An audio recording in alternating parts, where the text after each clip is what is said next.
for joining the Sunday webinar. Friends, today we have with us Professor Ranjit Ghose, our regular participant and the senior most professor of philosophy of our country. Professor Ranjit Ghose has a teaching experience of more than 35 years in different government colleges of Odisha, and he retired from BJP Autonomous College as principal. To his credits, he has contributed a lot of research articles to different national and international journals. And Professor Ranjit Ghose is always with us. On every Sunday, we seek his participation and observation for the noble cause of the young scholars and the teachers' philosophy. His way of questioning and the way of observation always inspires us to do something for the cause of philosophy. She is like our teacher, and we extend our gratitude to him for his presence, for his cooperation to philosophy family. He acts as our guide.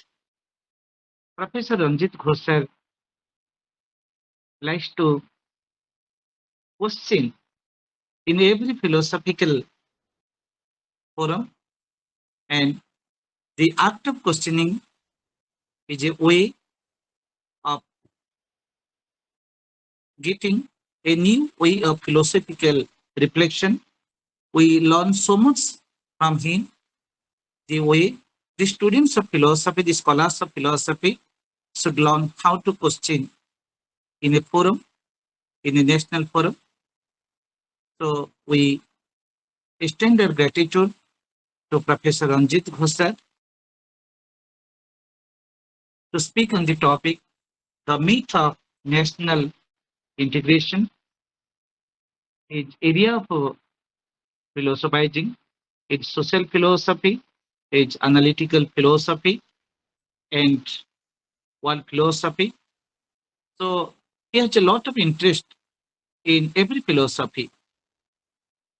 Whenever we arrange the philosophical discussion on Indian philosophy or social philosophy or Western philosophy or religion or comparative religion, he always participates and gives his observation in a very reflective manner. So today we welcome Professor Ranjit Ghose to be with us to before inviting, I extend my welcome to Professor Dr. Pramod Kumar Das, the convener and host of Philosophy Family. My welcome goes to Dr. K. Umnan Rao, the regular moderator of Philosophy Family and the editor of Philosophical Series. With this, once again, I extend my welcome to all the senior teachers of philosophy, Professor Amita Balmik Madam, Professor and so many professors that I don't want to reflect their name. So to witness this beautiful philosophical program from Professor Ranjit Ghose. So we hope we all will be benefited out of his reflective talk. Thank you so much. Now I request Professor Ranjit Ghose to commence his talk. Sir. Pranam, sir. Sir, pranam. Good evening to all of you. philosophy family has given me an opportunity to deliver a lecture on national integration, and which actually is a problem area so far as India is concerned. Because this problem, what I now remember is this is just a prelude I am trying to put before you, that some 33 years back, I'm reminded of this, that I wrote an article on national integration for Biswabharati Santiniketan, and much of the things after this passage of time over 3 decades have not changed, but still I notice certain changes, and these changes are due to a change in a type of it's a post-globalization scenario which has brought certain changes into the problems that we are facing so far as national integration is concerned. So now I'm putting before you the paper, and then subsequently during the course of our discussion, we can have clarification on many other issues. So let me start. The Western thinkers found Indian democracy as a happy hunting ground for their negative analysis of our statecraft. Some of them even thought that disintegration is a measure not of some endemic incapacity, but of the challenges built into Indian nationalism. It is a gruesome fact that when the Britishers left India, their golden bird, Sone ke Chidiya, they tried to leave the Indian polity disintegrated in every sense with their practice of divide and rule. From time to time, the Western thinkers, intelligentsia, and media tried to belittle India as not being an integrated polity and not having a national identity for its citizens. The Western narrative always questioned the underlying spirit of India's unity in diversity and a missing national consensus.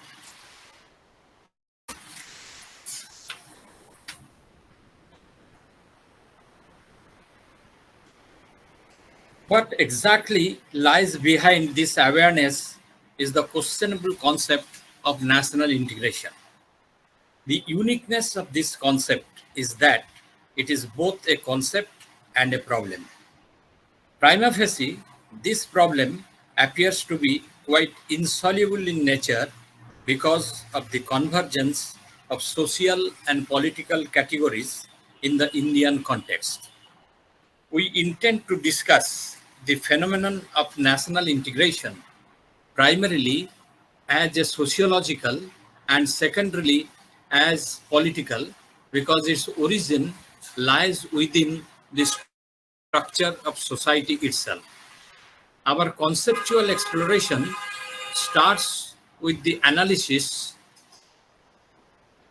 of the possible definitions of national integration in order to establish the issue as a quest for social identity. Secondly, we shall undertake the analysis of some key concepts of national integration like justice, liberty, equality, fraternity, and national unity.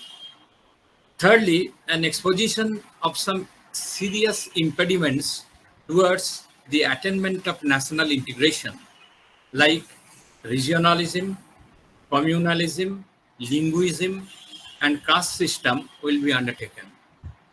Lastly, a search for alternative models like nation building, national consensus, and person making will be discussed in order to show that in the ultimate analysis, national integration proves to be an interplay between myth and reality. National integration ordinarily means the oneness of the nation and the desire to, in other words, groups or communities living within the bounds of the nation are tied to each other in a bond which is strong enough to transcend the differences in caste, creed, culture, language, religion, etc. These outward differences do not, however, create exclusiveness for the individual. Rather, the individual realizes that he is essentially an integral part of a single whole which is known as the nation. By identifying himself with the nation, the psyche of the individual develops a national outlook brought about by an identity of mind and endeavor to. In the process, he shares a common worldview with others, the worldview that aims at unity and shuns diversity.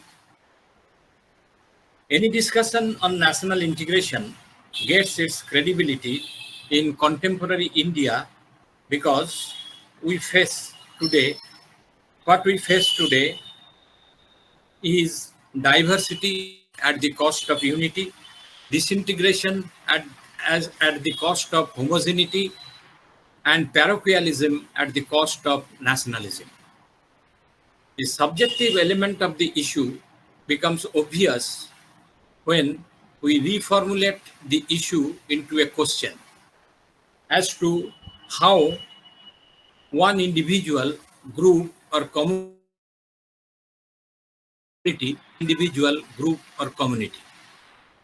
When any individual observes commonality of interest with the others, he develops a sense of loneliness and isolation. Durkheim has called this situation anomie, as it ends in an absolute cynicism.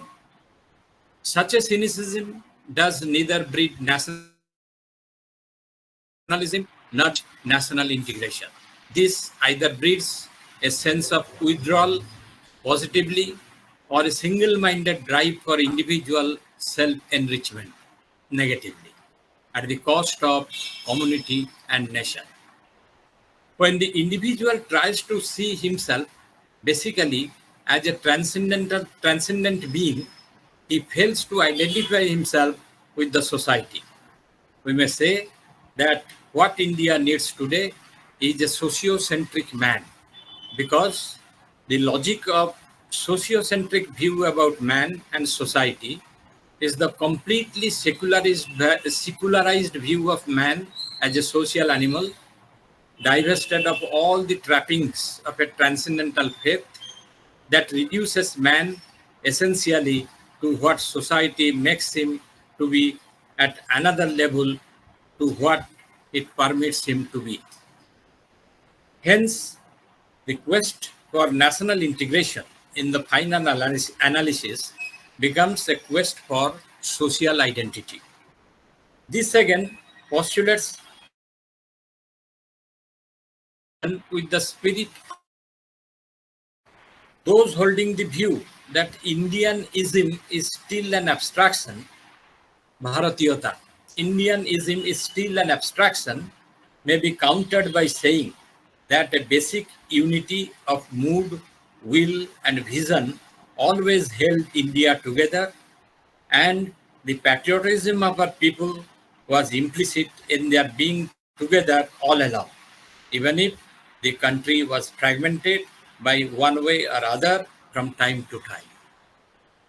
The objective manifestation of this spirit is the preamble to the 1950 Constitution of India.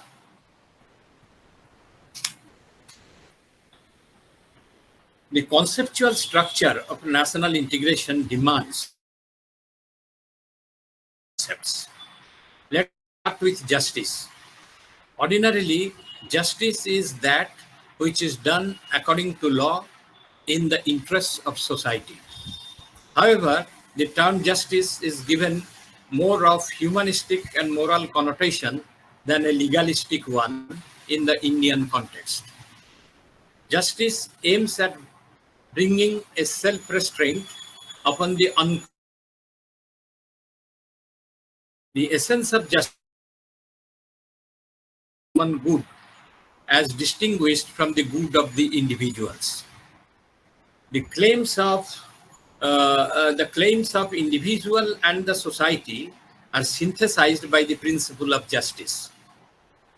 Yearning for justice is one of the universal characteristics of a social person, and its fulfillment is possible only in the context of his interpersonal relations.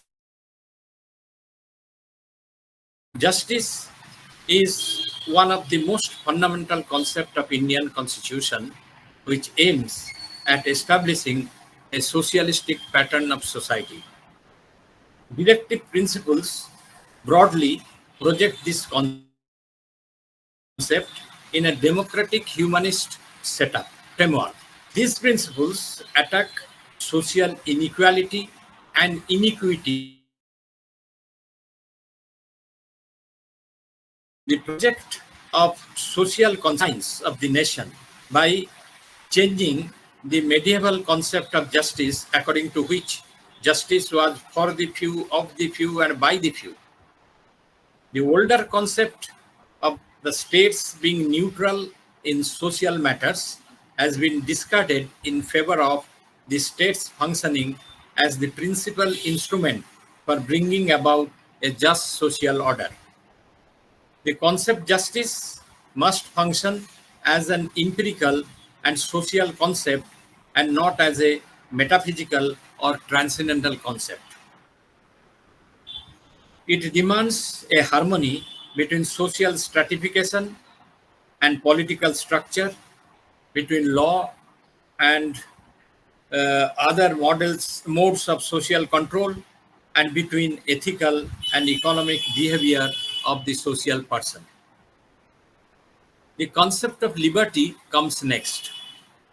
A democratic society is based upon the principle of political freedom. Liberty, however, is a much wider concept than freedom. Liberty that is articulately defined to include thought, expression, belief, faith, and worship goes much beyond the political freedom. But none of these liberties is absolute or uncontrolled, for each is liable to be checked in the interest of society. Liberty expects the social person to express himself in a way that does well to others. It is one of the means for achieving social harmony. Liberty is not an end in itself, but it is a means to an end, the end being the uplifting of the enslaved and suppressed sections of society. The idea of an open society in the Indian context demands the social person to inculcate liberal behavior plus rational criticism and expects his behavioral pattern to be free from caste arrogance, religious hypocrisy, and racial superiority. The third concept, equality, has also been devised as a means for realizing the potentialities of a social person. Equality of status and opportunity acts as a synthesis of socialistic attitude and democratic behavior in the Indian context. In an organic society like ours, all are inalienable parts of a whole, and therefore respect and dignity of all is implied in the principle of equality. The ideal of the rule of law is fulfilled because of the presence of fundamental rights, which include the concept of equality in their fold. But these rights are not absolute and are subject to some limitations imposed by the state in order to secure rights for all individuals. However, the primary concern of the concept of equality is to eliminate in principle all forms of social inequalities and disabilities imposed by the traditional caste system. In other words, a philosophy of social dynamism takes the place of social determinism because of the presence of the concept of equality. Lastly, fraternity as a concept harmonizes the conflicting interests of different social groups and suggests that the individual interest should be subordinated to the general interest of the society as well as those of the nation. More simply, fraternity is the principle of brotherhood and promotes human solidarity. Positively speaking, fraternity as a non acquisitive spirit becomes a great integrating force and molds the social, economic, and political behavior of a social person.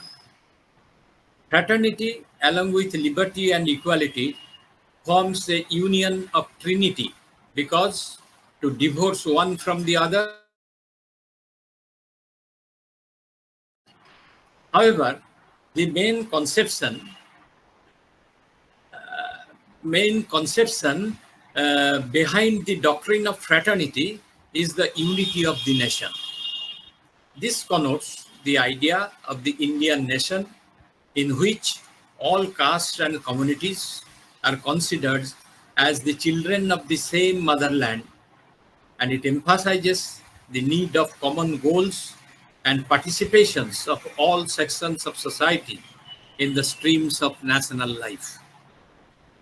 Unity of the nation refers to the socially and politically accepted modes of behavior that people are ought to follow when engaged in public life.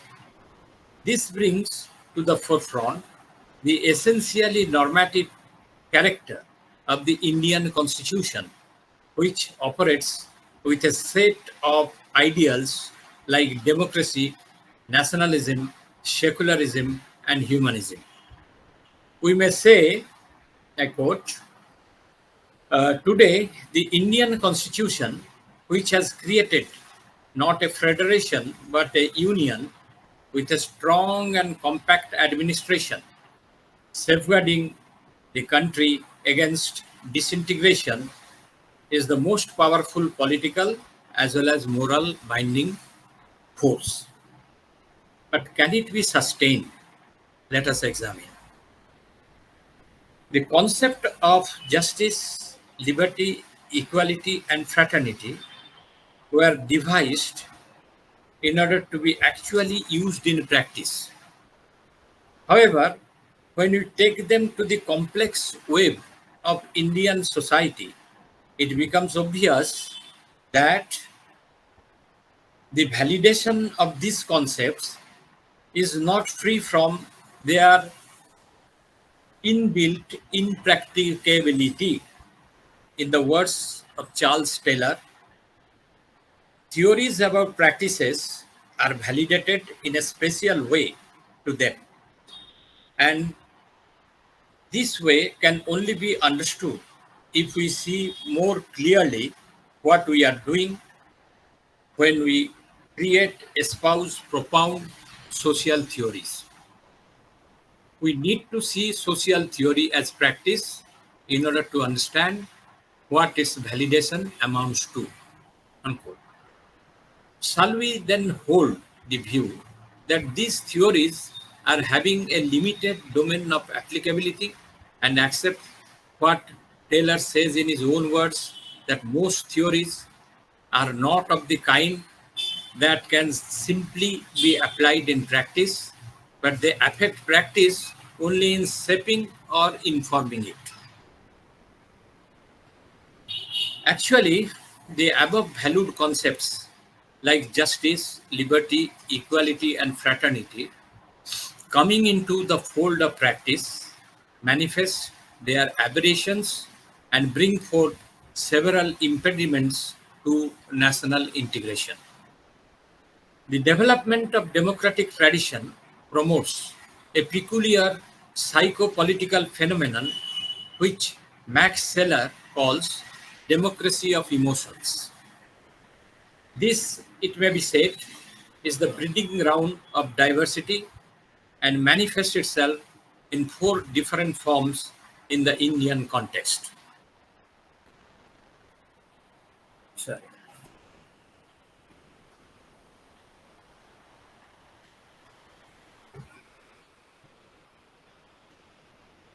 Regionalism is the first form that manifests the diversity of India. By regionalism, we mean love for the region in which one lives instead of having a love for the country as a whole. It implies that region is above the nation. The policy of sons of the soil is another variation to this. It assumes different forms like demand of certain states for secession from the Indian Union, demand of people for different statehood, demand of people for full-fledged statehood, and interstate disputes. Regionalism is caused either due to geographical conditions or due to historical, political, and psychological reasons. This may also cause by lack of communication, differences in the economic standards, or by the differences in the interpretation of cultural heritage. Communalism is the second form of manifest diversity of Indian society. It grows out of a blind love for one's community, or more specifically, to one's religion. This assumes that there exist separate socio-cultural, economic, and political interests in Hindus, Sikhs, and Muslims, and that these are divergent and mutually exclusive to each other. Simply speaking, communalism is the protection of interests of the religious group at the cost of one religious group at the cost of another. It is the antagonistic assertiveness of one group against another and propagates rationally unsustainable notions full of hatred and contempt against the other community. This is how it gives rise to religious fundamentalism. We may say communalism goes out of a clash between one's religious identity and one's social identity. This is the most complex aberration of humanistic values, and its symptoms are confused with causes more often than not. We may try to eradicate the symptoms of communalism, but there are chances that as a result, the problems might persist while the symptoms might disappear. Linguism, the third impediment to national integration, emerges when some people attach too much importance to their languages, or rather overstress their superiority. In the process, the same languages that may have brought about national unity through their literature may also have created disunity in the country. The diversity of languages made India what Michael Brecher called a Babel, a confused sound of voices.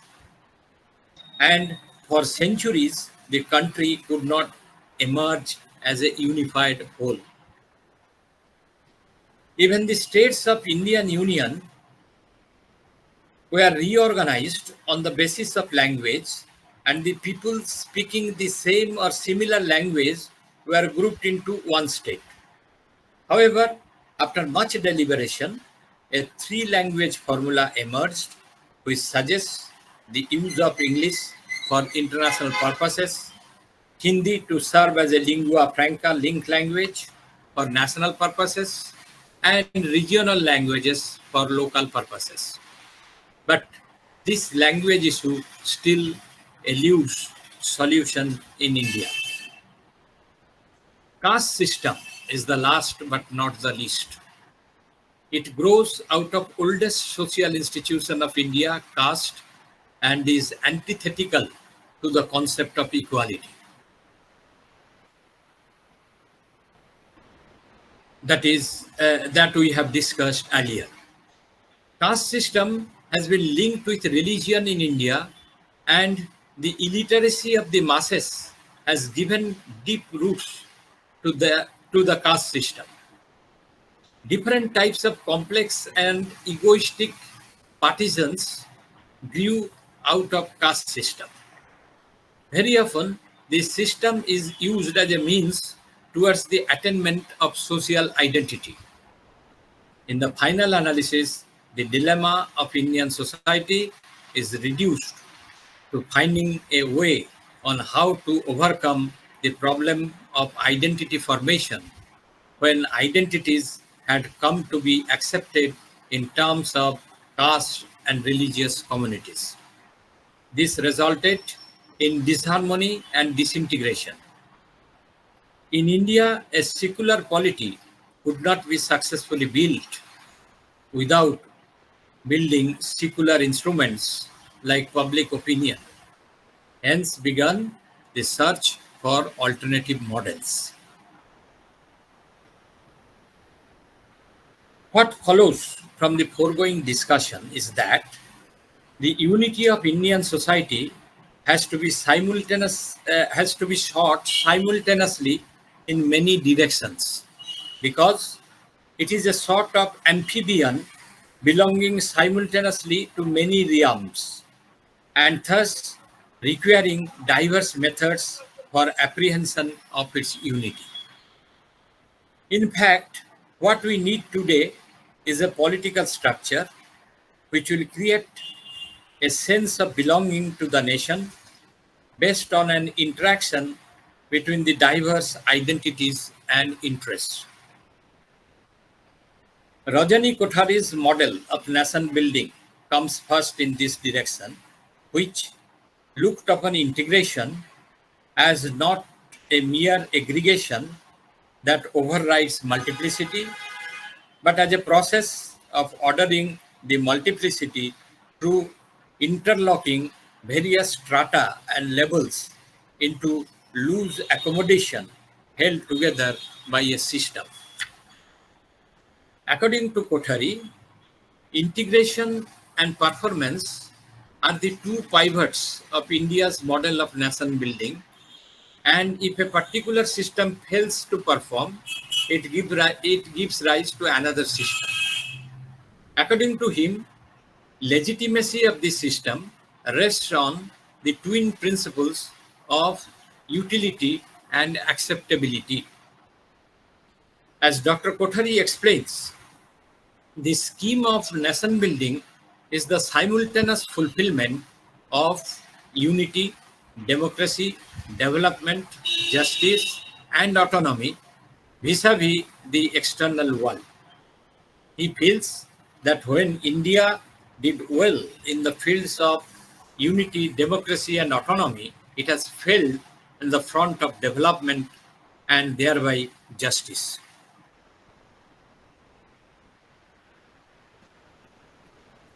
Hence, he asserts that it is on the performance of the dimension of justice that the future of Indian states rests. Such a model is the ideal type, since a persistent overall economic stagnation hardly allows any increase in the size of the divisible cake and the consequent attainment of Professor Kothari's concept of justice. VP Verma's model comes second. We may brand this model as negative pragmatic, based on an appeal to the emotional aspects of human psychology. It aspires for a powerful national consensus that would have been the prime mover and sustainers of national unity and integration. Professor Verma writes, a quote, "It is possible that the growth of tension in the external field, notably deterioration in the relation with Pakistan, may serve to intensify substantial unity of the country." He, however, refutes his own conjecture by saying that such negative category becomes unworkable in the context of growing stress on internationalism and universal brotherhood. Rather, he emphasizes that, I quote, "the positive deliberate stress on the worship of the political goddess India, the mother, through strengthening the sense of loyalty to the Indian Union, is the only antidote to disturbing and disrupting factors and forces." Unquote. Let us now suggest our own model that may be termed as evolutionary model. This model foresees an enlightened society where its members are guided by reason and have attained a maturity level to be able to see the essential unity within the prevailing diversities. It requires the creation of a new social person who should be the product of a new type of education that will develop a scientific temper and a rational attitude into practice. However, our own model may not be free from the conflicting train of quantity versus quality in the sphere of modern education. We do hope that the philosophy of the new social person would be formed out of a combination of socialism, nationalism, secularism, and humanism. Though these are incomplete in their individual domain, they may combine to serve as a means for attaining social harmony free of narrow-mindedness, fanaticism, and religious dogmatism. For this, we may have to look back.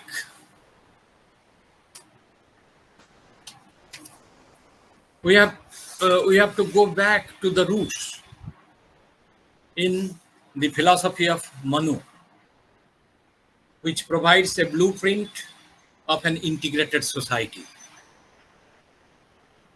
Manu is often regarded as the mythological ancestor of human race, the Indian version of Adam. His Manava Dharma Shastra is the text. Manava Dharma Shastra, Manu Smriti, Manu Sanghita, different names. His Manava Dharma Shastra is a text that depicts our complex cosmic system embedded in a conceptual structure that encompasses the universe as a whole.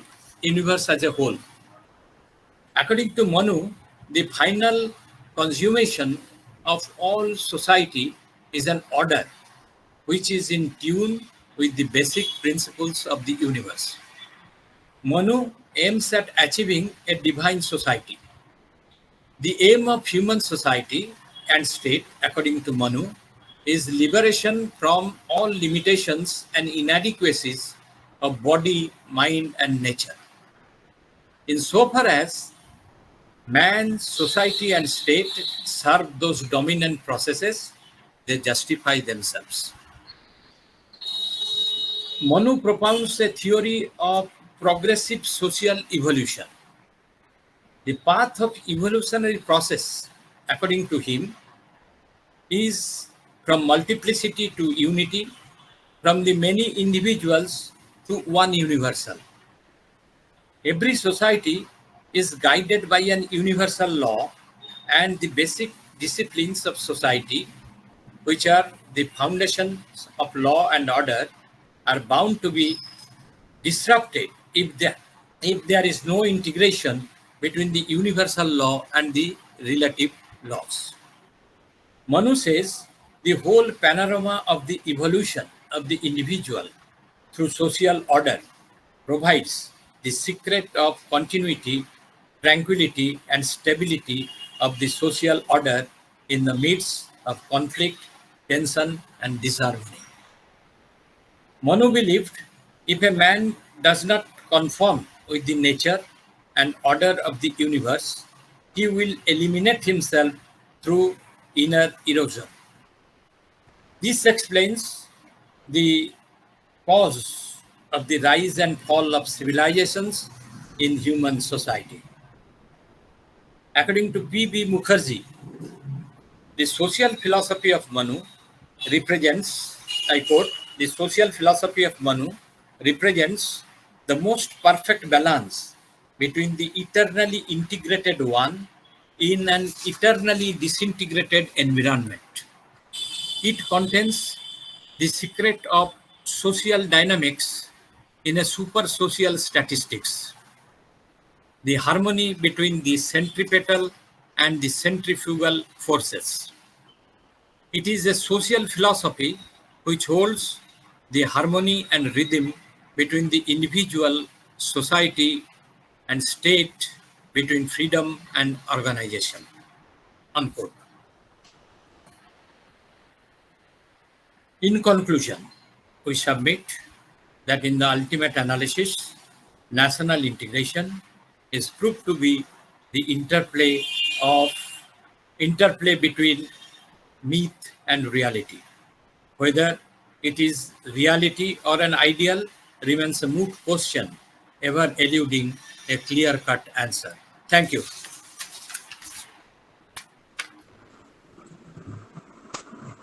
Okay, thanks so much, sir, for your very comprehensive analysis of the topic, the myth of national integration and unity in diversity as projected by you is regarded as the greatest characteristic of Indian culture and Indian society. And you have made the conceptual analysis of all the basic concepts like justice, liberty, equality, and fraternity. And you have made a beautiful synthesis of all the concepts that is where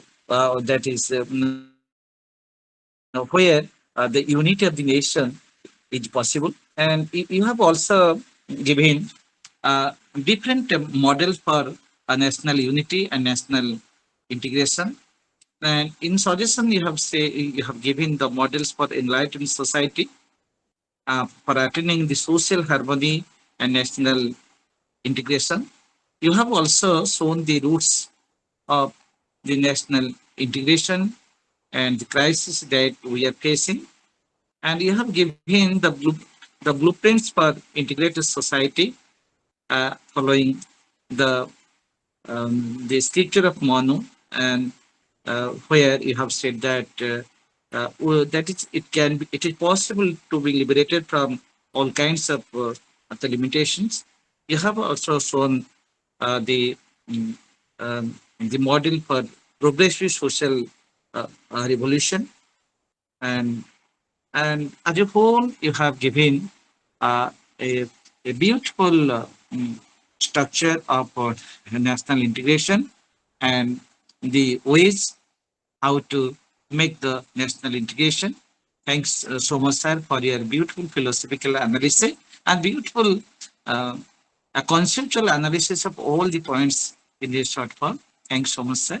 Now, I would like to request Professor Dr. K. Umna Rao to carry on the introductory session. Dr. Rao. Okay. Sir, I shall do that because he's suffering from fever Yes, since yes, two yes, since two yes, days. yes, yes, But he's with us. He's listening yes, to us. yes, yes, yes.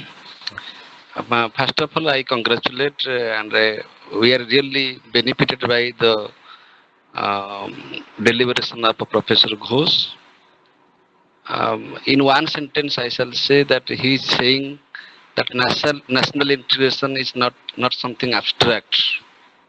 It is a very concrete issue dealing with our social harmony, our political situation, and other aspects of even religion, secularism, nationalism. So many things are said very beautifully. I shall give my observation later on. So before that, I shall invite other eminent speakers to share their observation and ask questions and to participate academically. So now I request Professor Amita Balmiki, Madam, please have your observation, Madam. Then I shall, yes. After Yes. that, I shall go to Professor Vishnu Chaudhary, sir. Namaskar, Ranjit Ghose, sir. It is always a pleasure to hear you, and my honor, I feel.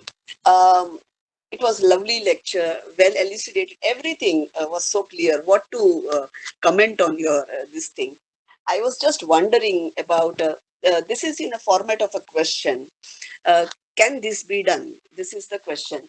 The thing is, can we label religion as something like a creation, like art, equated to like one, like a form of art or science, a creation of human existence, human being, and make it value neutral?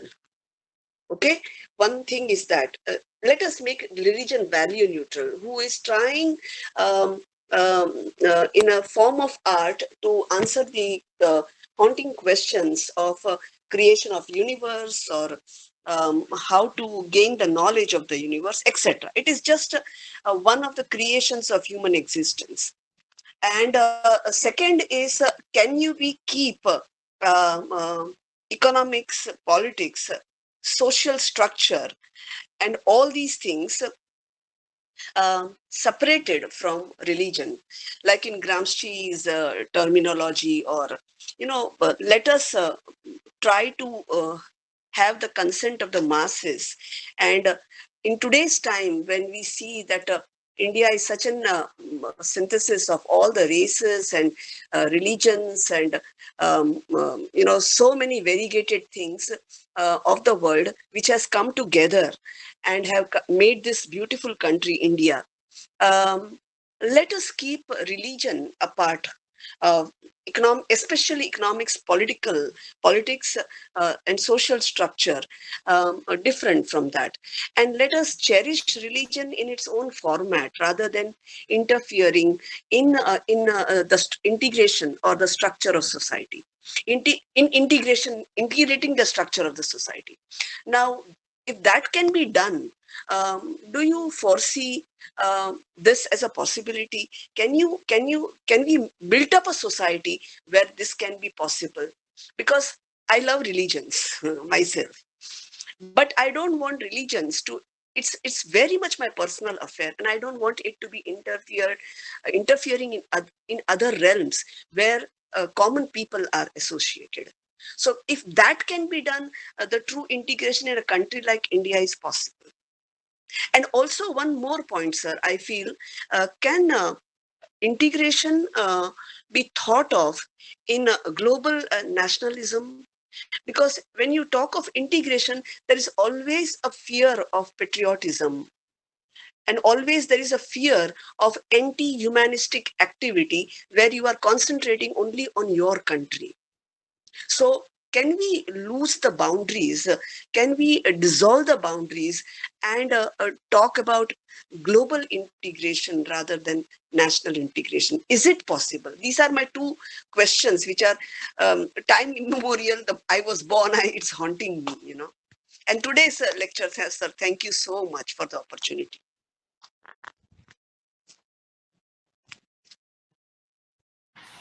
Shall I respond? Yes, sir. Yes, Yes, sir. sir. Yes. Yes, Thank sir. you, Professor Balmiki. If I have understood you properly, you are referring to religion, and the religion which should act as the great unifier. But that religion actually is becoming the source of all diversities. So you see the way religion is being taken and adopted and practiced Yeah. in not India and also in in the international field. You will always find religion is the main source of Yes. conflict Yes. everywhere. From the medieval ages, you find the fighting between the Christians and Muslims, and then everywhere you find that religion is the bone of contention for all different cultures to predominate over others. So Yes. this is how this the psychology of dominance. This Yes. psychology of dominance is actually the problem for the entire humanity. Yes. And you will be when I was going through, I could not make much time of it because my date was on 22nd or so. So anyway, I found that Nietzsche was so very impressed with Manu. He challenged Christianity with the stick of Manu. Yeah. So yeah, Because he so was this is anti-slave morality. So yeah. yes, yes. So this type of things. So religion, you see, it should be act as when you are talking of an art form. If that art form, if we try to find out the religious angles in that art form, then it will definitely create a sense of alienation from the original work of art with which No. the Uh, artist is given. Yeah, Ah, excuse me, sir. Excuse me, sir. No, my please, point please. is the way you appreciate art as an independent realm of human creation, you appreciate science, which is also come out from the human brain. Can we just keep religion value neutral and keep it absolutely as an independent form of human creation? That is my point. If we keep it value neutral, you can really cherish religion. So you have raised a $1 million question whether religion can be value neutral. Yeah, and Religion, if you keep it religion value neutral, cannot then be I value neutral yeah, because that is the only tool in the hands of the politicians and the yes, yes, statesmen yes, yes, to bring all sorts of yes, disturbances in along in the entire world. So that is yes, the only tool. This is $1 million question whether religion can also be value neutral like yes, science is. yes, Thank you, yes. madam, for your question. This is a very important thing, I should say. Thank Thank you. you, thank you. Thank you, madam, and thank you, sir. Now I shall invite Professor Vishnu Charan sir, and after that Hotta sir will participate. Vishnu sir. Pramod ବାବୁ ମୁଁ 10-15 minute କହିପାରିବି time ଅଛି ନା ନାହିଁ? ହଁ sir କୁହନ୍ତୁ 10 minutes କୁହନ୍ତୁ. Thank you very much, Pramod Babu. He joined 5 minutes late, but it was an excellent lecture delivered by Professor Ghose. As always, he is very articulate. The style of presentation is very lucid. Then also very theoretically very apt and could be clearly understood. This topic, national integration, is a part of the syllabi in political science for the undergraduate and postgraduate students. So as a teacher of Indian government politics, for some years I was teaching this. Now I don't find the national integration topic as a part of the syllabi. My first observation would be, we blame British administration for our separation, that they divided India into Hindustan and Pakistan. They followed the divide and rule policy to divide among the caste and all that. But can we not agree with the proposition that Britishers united India as never before during their 190 years of rule in India? They gave us the Indian Civil Service, which was the steel frame of the British administration. Still we follow the basic pattern, only changing in the nomenclatures. Thirdly, they gave us the railways, which united us. The English education provided a base where newly emerging Indian elites got the benefit of the English education and fought against the British Raj. The British, as a matter of fact, as a part of affirmative action, first introduced reservation for the scheduled caste way back in 1925. Now reservation politics or politics of affirmative politics, these are being discussed widely every day. Every moment we are discussing about reservation, caste. They gave us the Government of India Act 1935 with all the institutional mechanism, and 75% of Indian Constitution that we follow today was a copy of the Indian Government of India Act 1935. The Britishers also provided a platform for bringing out social reforms. For example, against marriage sacrifice, they did abolish sati.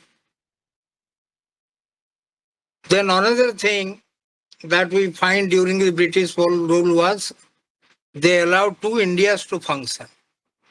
One India was Princely India. The second was British India. So 565 princely states, all varying size, varying population, they ruled themselves, but they were loyal to the British Raj. The Britishers also left the tribals alone because of their own reasons, and this has been discussed very well by Elvin. That has to be noted. Finally, they gave us the parliamentary federal framework under which we discussed national integration. So what was India in 1947? It was a poor country. There was partition of India. There was horrors of Pakistan. Then there was poverty, illiteracy. Literacy was 17%.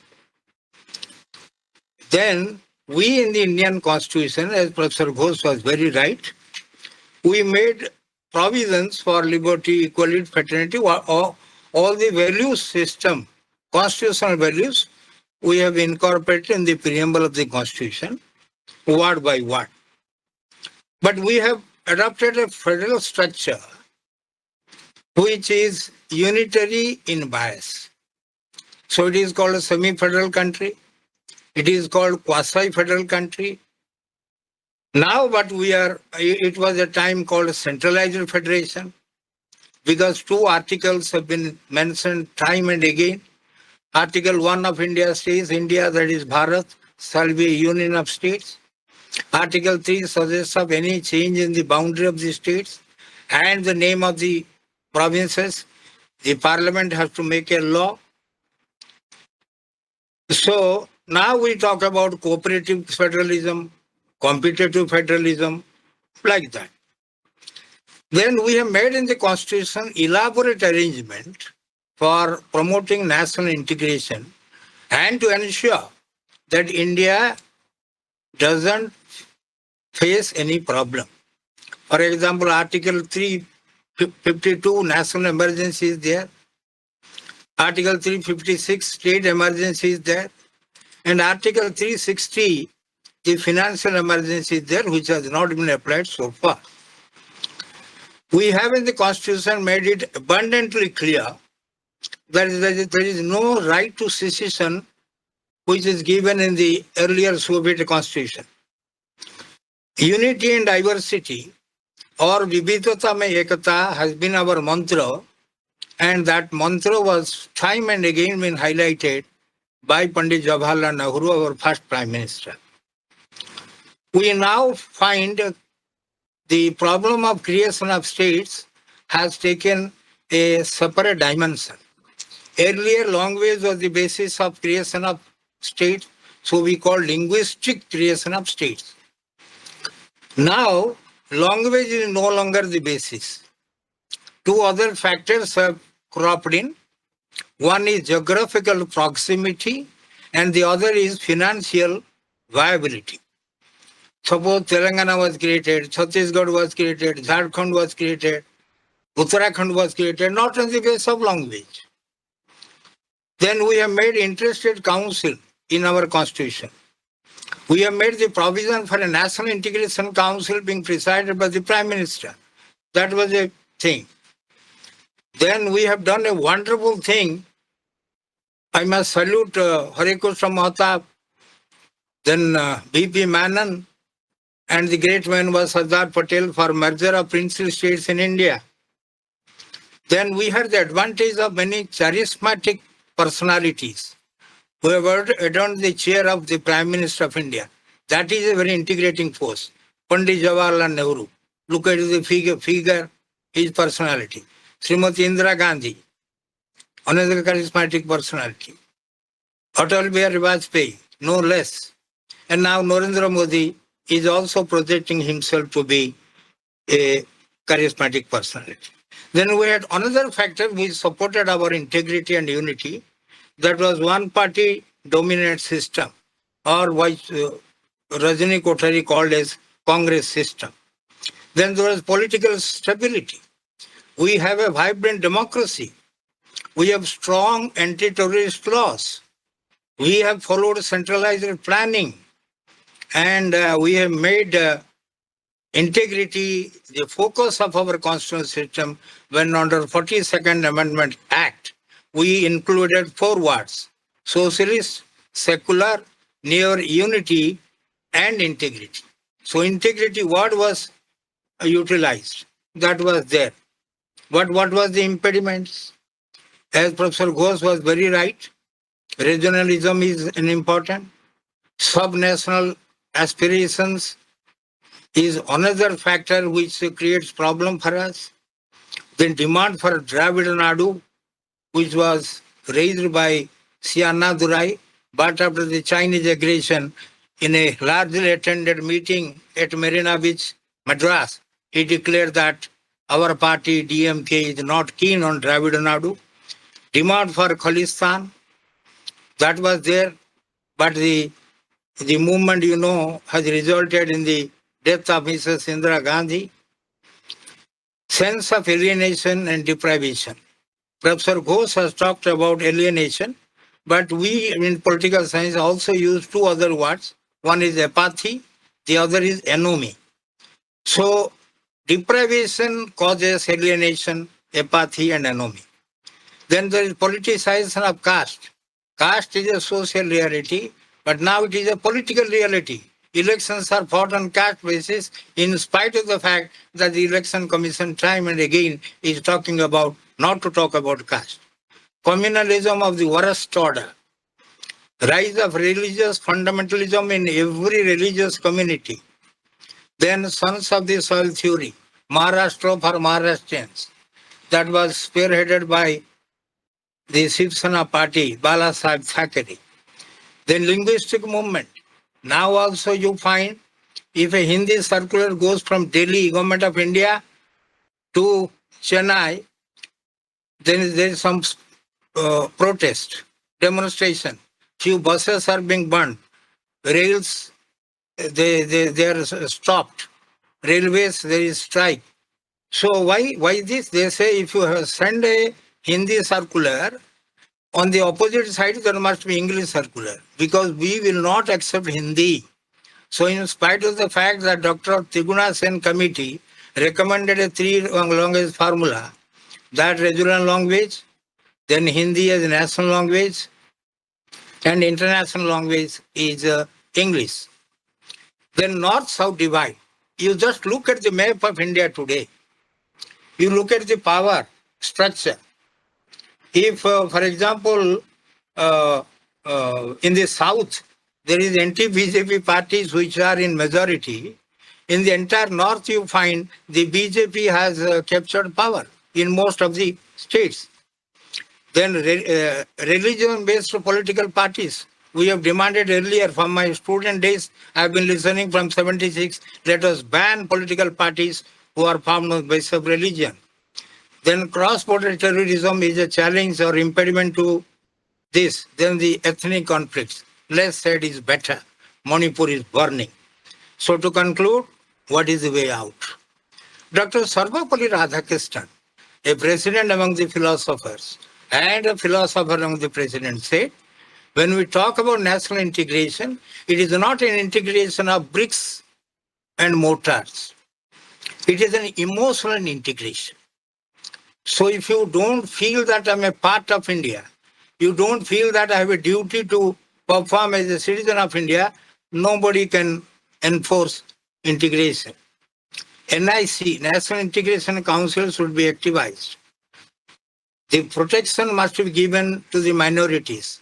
Majority must be granted, minorities should not be neglected. Then we must have secular mindsets. We talk about secularism, we have kept it in preamble, but our mindset is not conducive to that. To take care of the uneven economic development, if other states, they feel that we are not a part of India, when I visited Shillong for the first time in 80s, they say, you have come from India? Yes, I have come from Odisha and a part of India, but what about you? No, we are from Meghalaya. So that is there. Then poverty, that is a major thing. Then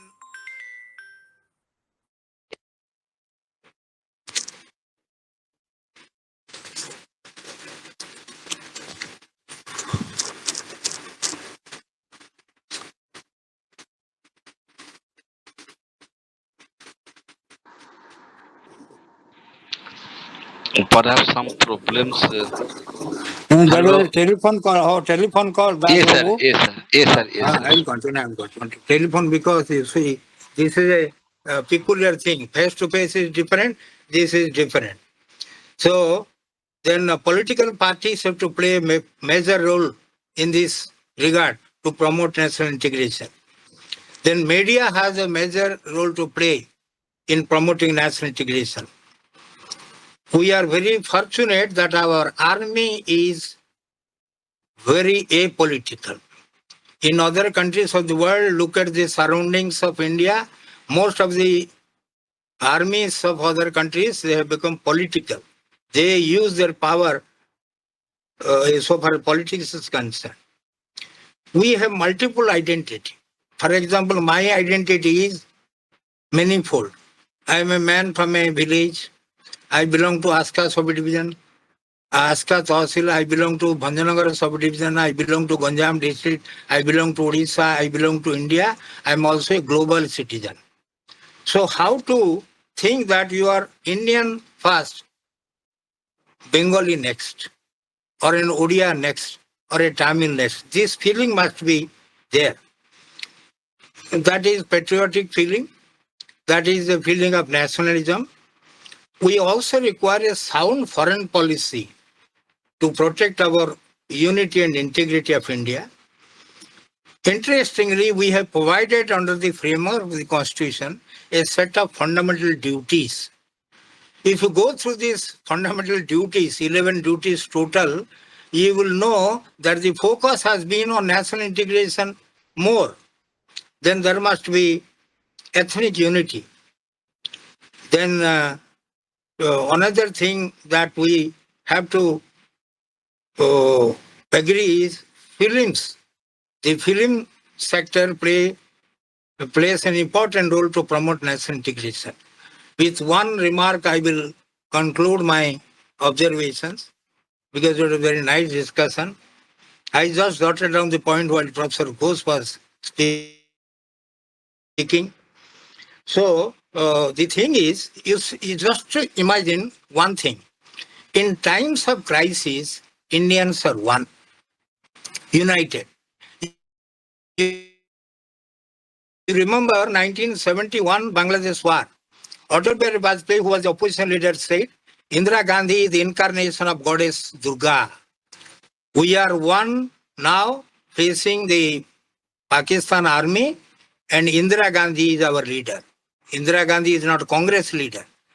Indira Gandhi is the Prime Minister of India, our Prime Minister, our leader. Look at 1984 elections in December. Rajiv Gandhi was told only to speak 7 sentences. Nowhere in any public meeting throughout India he spoke beyond 7 or 8 sentences. And one of the focal points of his speech was that her mother was killed, and her mother gave her life for national unity, because Indira Gandhi's last speech was given in my state, Bhubaneswar, when she said, मुझे इस बात की चिंता नहीं है अगर मैं मर जाऊं, लेकिन मैं मर जाने के बाद बूंद बूंद जो खून है मेरी, वो देश की एकता और अखंडता को अक्षुण्ण रखेगी. Doesn't matter if I die. If I die, every drop of my blood will add to the unity and integrity of India. That particular slogan, that particular photo of the Indira Gandhi at Bhubaneswar has been translated in all India languages, and that gave vote. What did Rajiv say? Every state he went, he said, ये प्रदेश बहुत सुंदर प्रदेश है, whether it is Bengal or Odisha or Kashmir or Andhra. मेरी माँ आपकी प्रधानमंत्री अब नहीं रही. उन्होंने देश की एकता और अखंडता के लिए अपना जान को कुर्बान दी. ये जो विरोधी दल है वो आनंदपुर साहिब रेजुलेशन ऑफ 1973 को लागू करना चाहते हैं. अगर आनंदपुर साहिब रेजुलेशन लागू हो जाएगा तो देश खंड विखंडित हो जाएगा.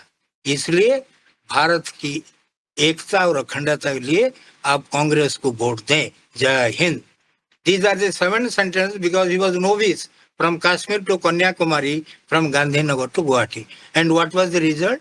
He got 402 seats in December, and after the elections that were counter-mandate, the number of Congress MPs in Lok Sabha rose to 415.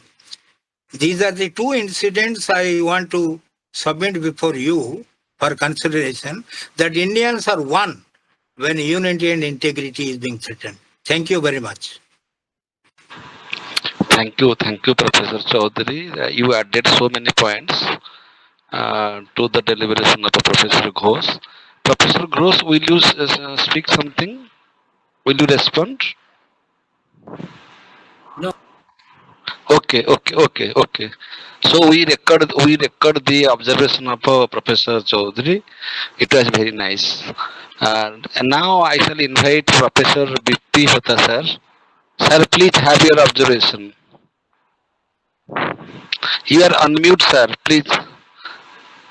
You are mute, sir. Please unmute yourself. Instead of my observation, because I am a totally guest to your family, I am a teacher of chemistry, but I'm very much choosy to the Pramod Babu topics, and when I found that it is a topic on the national integration, I can't resist my excitation. So my question to Dr. Ranjit Ghose, that long back we have seen Lebanon by giving concentrated to different groups, identified groups. It was 30 years back, but within 30 years it was being destroyed. But we observed in the history. Now, if I, on that basis, if I'll ask you that by giving number of states or decreasing the number of states, does it affect the integration of India? Number one. Number two, the present data, the debate is on the whether we will have a column on caste-based census or not. Do you feel that that particular column, a line in the database, will give an disintegration to the India? These 2 questions are to Professor Ghose. And my observation and my as a science teacher, I feel it that I accept Dr. Vishnu sir, whatever they have said. But I observe in the total concept of integration that as if our state or union is simply as a human physiology in which bacteria and virus, they are both within us. But whenever a virus enters to our body, the virus theory says that bacteria are more active than the virus and it causes harm to the system. So in that system, in that cells, doctor gives some antibiotic to kill the bacteria so that the body itself creates the antibody within the system to just get the equilibrium. What Dr. Ghose has given different models, but listening to that concept as a science teacher of chemistry, I feel that this is the model which most of the actually relate to the Manu's model, that the system itself find its own vaccine and own antibacterial activities within India to make itself a good union and than their federalism. And in that sense, I am very much optimistic that we will strive and hold the integrity of India, whatever it may be. And what suggestions you have given or what suggestion Dr. Vishnu has given, that will act as the medicines and cure time to time to strengthen our integrity. Most welcome, sir. I will accept your answer as enhancing my knowledge regarding this concept. Dr. Ghose.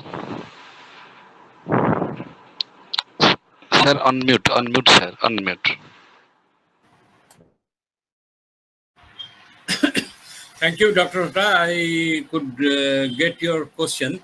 The thing is, caste census is absolutely unnecessary. When we are thinking of uniform civil code, if we go on having caste census, and it will lead to more and more fragmentation. So the casteism, I have mentioned as an aberration for the national integration. So if we go for caste census, and as the political parties they want it to be, and even within the ruling party, some section of the ruling party, they also want the caste census, it will be of no use. We could not have the census. Census is done normally. Caste, when census is done, caste is already mentioned in the pro forma that is given. So why separately a caste census is being emphasized time and again? What it will bring? When we are talking of Ambedkar, and Ambedkar made by bringing all allegations against Manu, he said he was not against the Hindu Dharma, and he was only against the ritualistic aspects. So that's why he said that he propounded an annihilation of caste. And because as the founder of the constitution, he was very much aware that so long as this type of diversities will be there, we cannot bring an uniform civil code. You will be surprised to know, Professor Chaudhary must be knowing, that he said that this sort of reservations are to be given for 5 years. And in a certain exceptional cases, these are to be extended for another 5 years. But you see, after that, 70 years has passed, no political party is bent upon to stop this and bring a uniform civil code. So unless there is a uniform civil code, how can we have our own national identity? Those identity, caste identity, or linguistic identity, these are all fragmented identities. They will not lead us to any national identity. So, as you have said, I don't know whether at some point of time or other the antibiotic will be formed to bring an antibody to to this system that is being that is going on. But I was trying to, since Professor Chaudhary is here, I have mentioned about 4 impediments to national integration: the regionalism, communalism, casteism, and these 3-4 impediments that I have brought to discuss. These I have done some 33 years back when I wrote an article for Santiniketan Viswabharati University. These things were there. But now this situation has drastically changed, because we are all now part of a global culture. Not we are not only in the culture that we imbibe from our birth, we are also in the process of globalization. So therefore we are all in a form of global culture. So many impediments which I have mentioned are have been marginalized during, I should say, during the present scenario. Because you see, regionalism in some form or other, they are coming, they will be there. You see, our Andhra is taking many of our the villages and starting working on those. So these things will go on. But the thing is, overall, if we see in an overall manner, then we find that there has been a change to these impediments. But the only thing, religion has not changed. It has worsened from the earlier to the more and more to the present form. Because that is the only tool, as I have told, that the politicians, they use that tool to bring all these nuisances in the this electoral politics, the vote bank politics. This has created all the problems for us. I am a critic of many points on which I never agree with all the points from Mr. Modi suggests. But he is probably the only prime minister who is trying to bring unification. And the National Integration Council was formed by Pandit Jawaharlal Nehru in 1961 during his time. But and again, Indira Gandhi tried to promote it in her own way. But still, she faced the regional from the Khalistanis. So these things will emerge. But if we try to create a strong, as Professor Chaudhary said, a strong international relation, then international the presence, India's international presence, that will only create a situation by which we can bring national integration.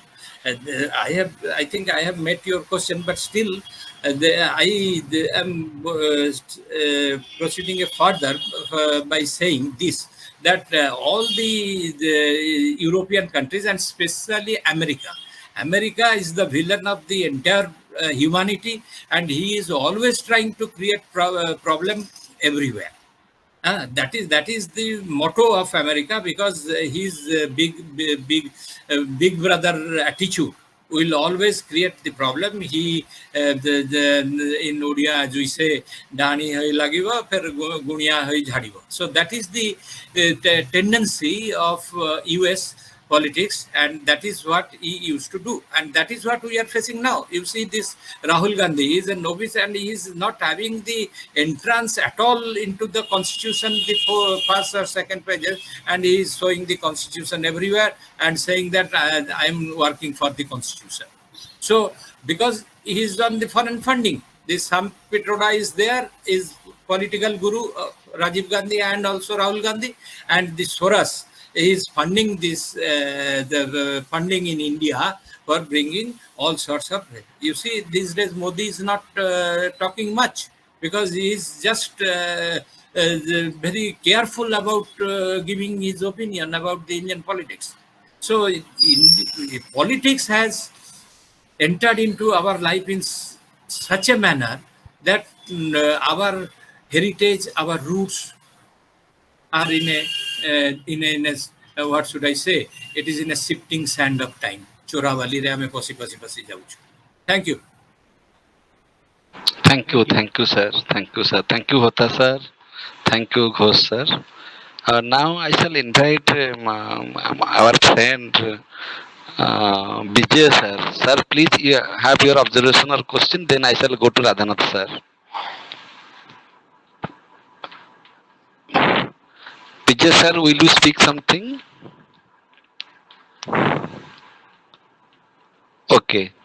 Radhanath sir, please have your observation. Sir, one thing, sir, one thing, just one, sir. Yes, yes, yes. Vijay sir, please. Vijay, sir. Dr. Rao, will you speak something? A few lines after Vijay, sir. After Vijay sir. Yeah, ठीक, ठीक.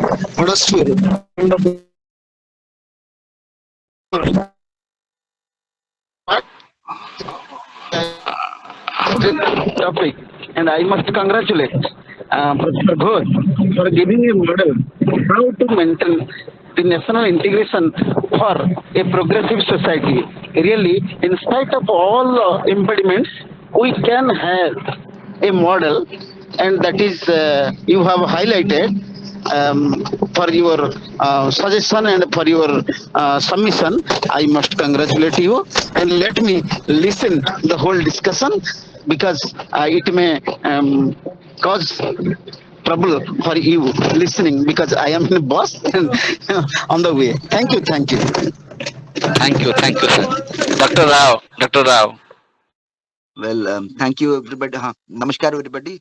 Well, one thing that haunts me, well, a lot of things Dr. Ghose said, and we learned a lot from Dr. Chowdhury, and well, we learned from the discussion. But one thing that haunts me, it disturbs me, is the way the patterns are going on in India. Well, there are illegal migrations, number one, through the various borders, and these illegal. Am I audible? Am I audible? Yes, Yes. sir. So, Yes, sir. Yes. Yes. these illegal migrations to India, well, we believe in, say, we give even place to the foreigners. Well, doesn't matter.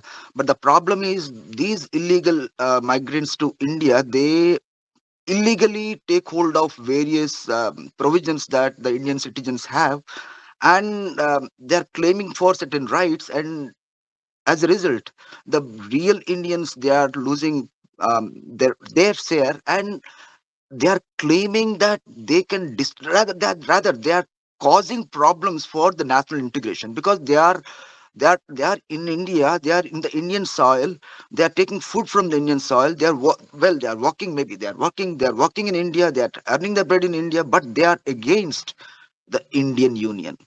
They are a threat because they are prepared not only in the borders, they are spread throughout India, such forces, and they have a plan in mind to create a situation that has happened somewhere in Bangladesh. Well, India is a different scenario we have in India, but still there are forces that are really creating problems, and the problems are created through these illegal migrants to India. So this is the greatest threat that India is facing today. And well, the other problems that we have, and that traditionally that were there and there, but this is the biggest challenge, and unless and until it is rooted out, one fine night we may be in a great problem. So this is one of the biggest issues that we need to address in the present day. Thank you so much. Thank you, sir. Thank you, sir. Now I shall invite Radhanath sir. Radhanath sir, please have your observation. Thank you very much, Dr. Das. At the outset, I apologize to Professor Ranjit Ghose for not being able to hear him properly because of my other engagements. Perhaps I heard him for about 5 to 10 minutes, last 5 to 10 minutes, followed by illuminating observation by Professor Vishnu Chaudhary. From that, I could guess that what the title was, I think it was a misleading one. Myth. It is no more a myth. National integration is a reality. It has come all the way from Manu and beyond to our present day, in spite of all the hurdles, in spite of all the disillusionment faced by every Indian on the matter. There was also a sense of religion cropping up. Religion, of course, is realization. Swami Vivekananda said, it is the realization of the Supreme. So, emotional integration is not built on sand, but by the affinity of every member from Kashmir to Kanyakumari. And what is the basis? What is the cementing factor? Obviously, it is religion or the sense of religion. In a multi religious country like India, where all the religions have a chance to grow, to propagate, and to publicize and to profess. In that situation, it doesn't belong to the majority Hindu religion alone because it is the cradle of four great religions of the world, very ancient and still admired all over the world. So, in that case, as Mahatma Gandhi said, pluck my eyes, I continue to live, but pluck religion out of my body and I die. So, it is so much a sort of a lifeline for Indians. You look at Kumbh Mela, observed, say, every 12 years, the biggest festival, the puller of all pilgrims all over India, even abroad. They mingle, mix, and discuss with everyone. There are Nagas, the naked sadhus, moving about freely. There would be jostling of the crowd from every part of India, and there is no mishap. Even if the mishap is there, it is a minor one compared to the biggest show on earth. Therefore, let me go to the international policeman as somebody raised this question of the US. US was born in 1776, almost 350 years or something like that. But India continues to be an ancient religion, sacred, secular, or whatever you may call it, integrated as a whole India. True, Professor Vishnu Chaudhary observed that it was the credit of Britishers to give us so many good things, including the language English. And it is through the window of English language, Indians look at Americans. Our software companies are much ahead of their old ones. Even Apple, Google, etc., they fall short of it without Indian collaboration or cooperation. So, as a Chinese computer scientist said, proposed, we are very fast in building up hardware, and India is keen on developing software. Why not we join together? We would be internationally the most prominent dual country in the whole world. Maybe we will be a superior power, superior to Russia and America as they stand today. Now, J.K. Galbraith, our ambassador to India from the US, once observed, and very rightly also, although we felt a bit hurt, his observation was India is a functioning anarchy. Everywhere there is anarchy. There is hardly any discipline. A foreigner came to India, he saw Tamilian, he saw Punjabi, he saw Bengali, and so on and so forth. But sadly, he pointed out, I never met an Indian because the ethos of Indianism had not developed much as provincialism is. We are Odias, therefore, we have our claim. Give us a separate status. Our is a poor country, a poor province or state. We are rich in minerals, we are rich in mines. You are taking away all the resources from us, but you are not adequately compensating us. So these are some of the demands that come to the mind of most of the people belonging to different states. There are ideological differences. There are also problems related to religion or even to language, as Professor Ghose pointed out. Kotia village of Koraput. That is a bone of contention between Odisha and Andhra Pradesh. It is no longer confined to Kotia region alone. It is a conflict between two adjacent states. And so far so we are concerned, we have been demanding that Kotia is impregnable area and quite accessible to Andhrites. Therefore, there is every possibility they may come and occupy. But our lords at Bhubaneswar, in the capital city, hardly think about the border areas, either it is adjacent to Bengal, I mean West Bengal, or to Jharkhand, or to Chhattisgarh, or to Andhra Pradesh. So, if that is the problem with our central leadership at Bhubaneswar, what can you think of Odisha as a whole? If you cannot think Odisha as a whole, how do you develop the concept of India as a whole? As a Russian cosmonaut observed, I went to India. I saw something very disorderly. I think the only way they are united is what is called by a concept of God. Perhaps God is unifying India. Look at a communist observing who have been denying the presence of God, the functioning of God. They say India is run by some individual force that is called God. Let us replace that God by national integration, emotional integration. We love our country because it is ancient, it is holy, it is, of course, presently secular. And uh, I just put a word of literature. Oscar Wilde used to observe rose is not guilty when it says, I am the most beautiful flower, but it becomes selfish when it says that all other flowers, jasmine, lily, lotus, etc., all should become rose.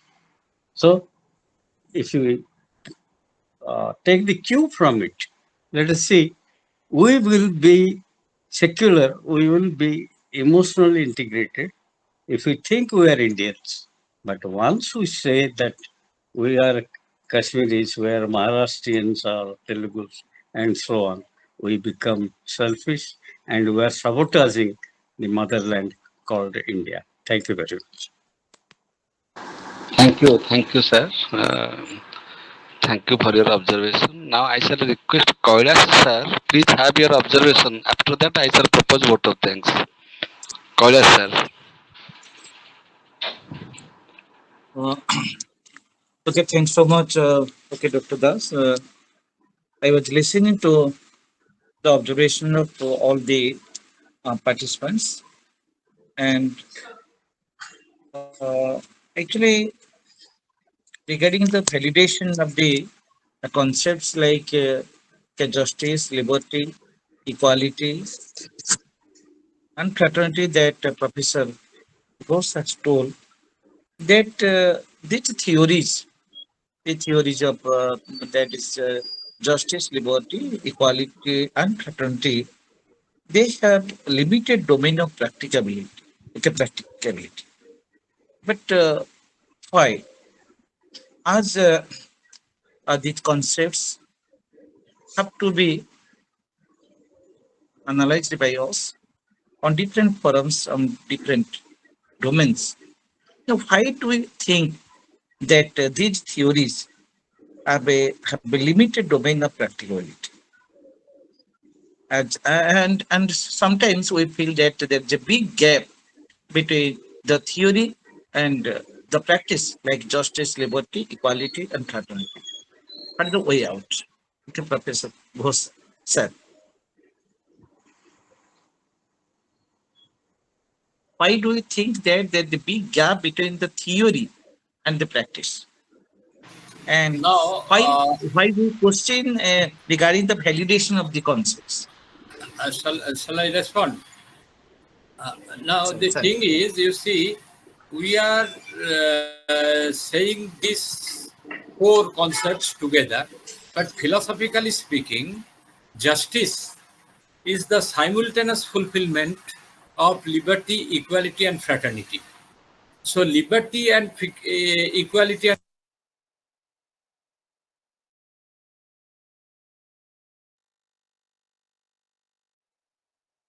Sir, it is not audible, sir. Sir, it is not audible, sir.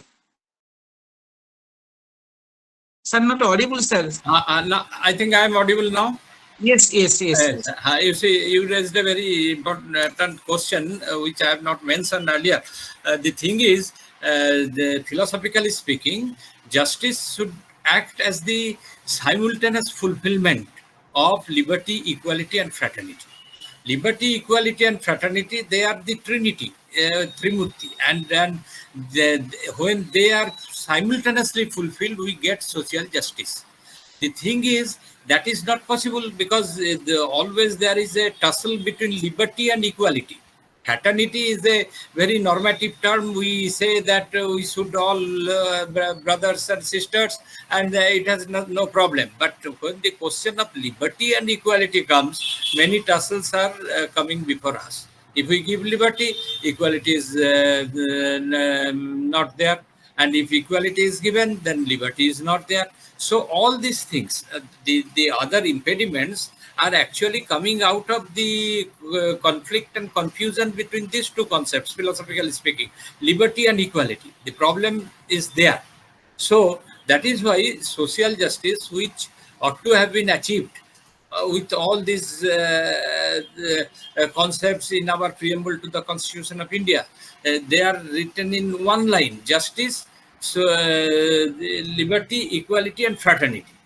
So this thing is never found, and it never happens. Social justice is missing because these days social justice is mostly, and another dimension that has crept in during the present time, that is the economic dimension. So that economic dimension, because you see a person who is not very well up and he is at the lower strata of the society, but his son become an engineer and has gone to US and getting much money, and in the process a type of another stratification, economic stratification, has crept into this thing. So it is a very problematic thing so far as philosophy is concerned. Political, as a concept, political concept, we can say that this liberty and equality will have not very much problematic. But as philosophical concepts, they are. So you are right in mentioning about that. I think I have answered you properly. All right. Thank, Sir, thank one you. Thank question, sir. Sir, one thing, yes, sir. yes, yes. Regarding Professor Amita Valmiki's madam's question on value neutrality in religion. Okay, one thing that comes to my mind is, you see, when we talk of science, science has a value, science has a human value. It is for all, whether you're a Christian or a Hindu, whatsoever. Whatever religion you adhere to, science has a value for everybody. So also religion has a value, and it carries neutrality if we take religion as a bridge, not as a wall. If we take religion as a bridge, not as a wall. And how that is possible? How to take religion as a bridge? When we take religion as service, when we take religion as love, when we take religion as brotherhood.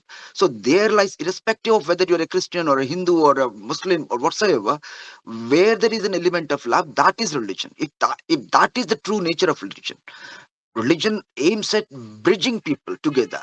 It's not dividing people. So if we take religion in that sense, irrespective of what religion you belong to, wherever you find a sense of service, there you find religion. Wherever you find a sense of love, that is religion.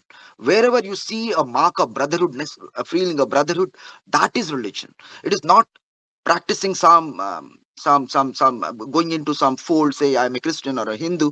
So that is that is an say what you say, it's an institutional way of understanding religion. But religion is something that is internal to human being. It is the spirit itself. It is the internal force that keeps people together. And if you take religion in that sense, it is a value. It's a value. It has a human value. It tries to bring people together through love, through brotherhood, through respect, through understanding, so through service. So even I remember, work is worship, service is God. Sai Baba, Satya Sai Baba has said, work is worship. You do your work, and wherever you find service, wherever you have a sense of service, there you find God. So if that is the sense that we take religion, I think religion has a value and it is neutral, irrespective of what religion that you adhere to. So this is my take on this. I don't know. Well, thank you. Thank you, Sorry, sir. thank you. Sorry, sir. Can I respond to that? Yes, Well, yes, madam, ma'am. Yes, thank you, I'm madam. extremely sorry to interrupt again and take some time. No, just 2 minutes. Rao sir, it's absolutely true what you said. But still, I have this strong feeling that who will decide um, where to draw a line? That means all religions are saying same things. Of course, everybody is saying about ethics and morality. As Braithwaite says very clearly, as religious language is non-cognitive, because he says you cannot put it into true or false format. Because all religion propagates ethical injunctions, and they say that what you are ought to do and what you are ought not to do. But the problem is, as you define religion, I would love to define religion from saints medieval, because I am a follower of saints philosophy. So I believe in that. I'm not a follower, but whatever, wherever there is good beauty and good truthfulness, I follow that. My problem is that it is at the large scale, at the mass scale. Now who is going to say that I agree to disagree? um, um, um, that we all agree to disagree, that it's all right. The problem is where all religions emphasize on one, because while teaching comparative study of religion, one virtue is dominating because it was the need of the time, and therefore that virtue was dominating. For example, compassion, karuna in Buddhism, non-violence, ahimsa in Jainism, uh, you find justice in Islam, a very dominating virtue, work in Zoroastrianism, and you have love in Judaism, and forgive and forget in Christianity. Hinduism believed to be tolerant, which I am still very doubtful about it, but still. And you find all these things beautifully given. The problem is there is always a hierarchy of virtues. When you enter, when you put values, hierarchy of virtues will dominate. And we don't want hierarchy of virtues, because again, that will bring a divide and it will be a threat to integration. So that is why let us keep religion as a beautiful creation. The first drop of rain on my face in summer, that is religion for me.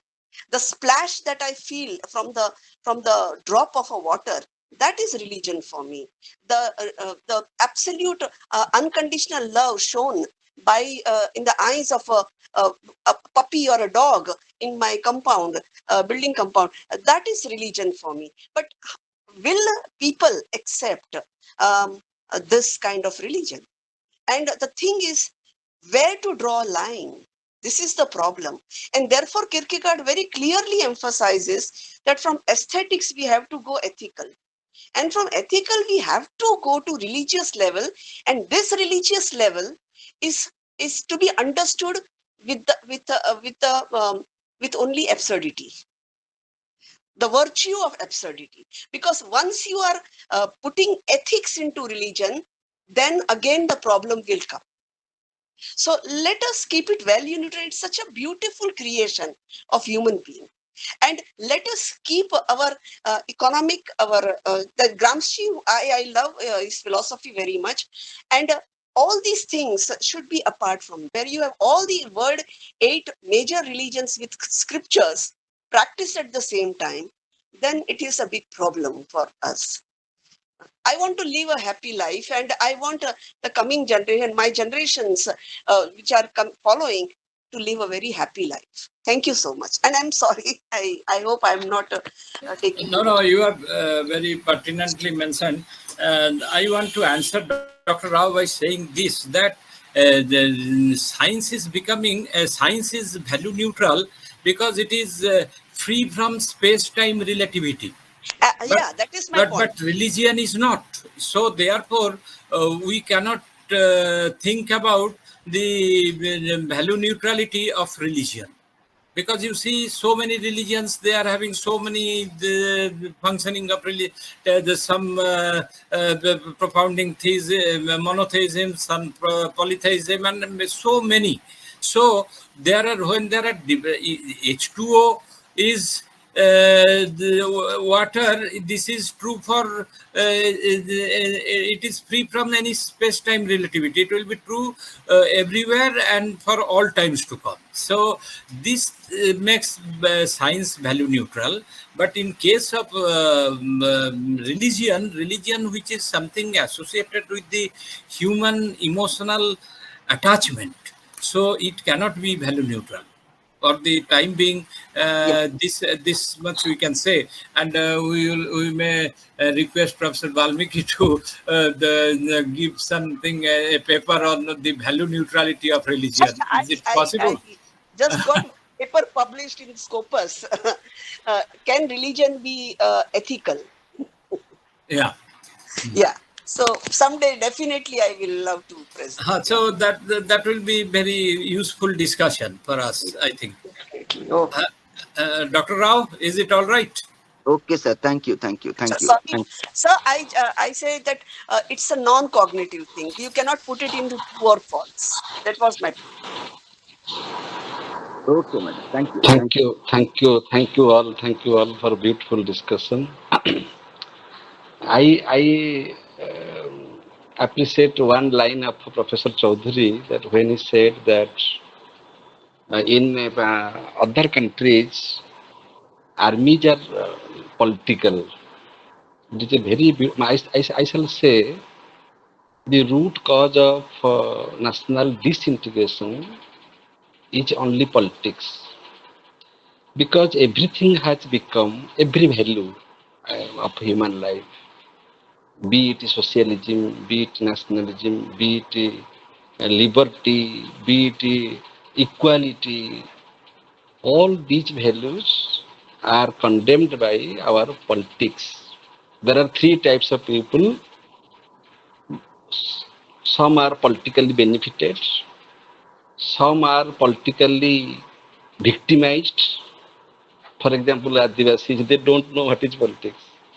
They simply give votes ignorantly. They are used for the purpose of politics. And there are the third category, like Amrita Valmiki and others, those who believe in religion. They are politically neutral persons. They value more their personal life, personal faith in religion, the value of religion, whether my religion is value neutral or not. These things are discussed by the third category of people who are politically neutral. They don't have any interest for any political motivation. So, what happens? Suppose we are discussing about socialism. There works politics, because the caste system, as Dr. Ghose said, Dr. Ghose or Professor Chaudhary said, that it was for 5 years or then 10 years, but now it is continuing till now. And it is only because of the political motivation. So socialism is lost. My question to Professor Ghose is, what is really the myth? As the title says, the myth of national integration. We discussed about national integration and national disintegration, and we discussed about many factors responsible for national integration and national disintegration. What is that myth? What do you mean by myth? After this question, we shall go for vote of thanks. So, you see, I was thinking on that, because why it should be a myth. Now, you know, when we used to discuss the problem of missing reference. The problem of missing reference is there in national integration. Because you see, if there is national integration, what is the necessity of discussing national integration? It is not there. So therefore, I started with this type of thing, that it is a myth of national integration, and ultimately I concluded by saying that it is. I believe that it is from my point of view, it is an interplay between myth and reality, and it is a moot question for the audience to decide whether it is a reality or not. It is something which is reality or not. So I have put it in the form of a myth because of that. The Manu society is not prevalent right now. Even if we say that you see the societies, so societies of India, societies of China, societies of Japan, all these societies, they are collectivistic societies, they are organic theories of societies, and everything is organic. That means the parts go to the whole and the whole comes to the part. So this type of situation in the societies should have been prevalent right now, but why it is not there? Because even if we are having such a the constitution, and Professor Chaudhary is there, they have not said that India, that is Bharat, shall be a federation of states. They have said it is union of states. So I say that there is a difference between federation and union, because union is the unity of mind. It is the unity of the spirit. So this is how I have tried to, and I was about to enter into it more and more, that but I could not do, for the paucity of time, I could not enter into that, why Manu is being criticized when he is giving such a theory, such a decent theory of progressive evolution. So when you go to the roots, we find that India all along is the country where we find unity in diversity. Nothing is there. And we have nothing to eulogize the British. What they have done for their own purpose. They have plundered us. They have taken, you go to London and you will find that London is built with India's money. They have taken everything from us.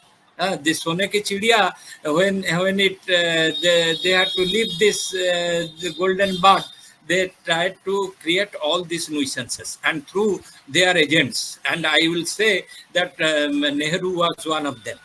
Even if he was such a Democrat and such a I therefore the other day I think I have distinguished between the Nehru of discovery of India and the Nehru as a politician.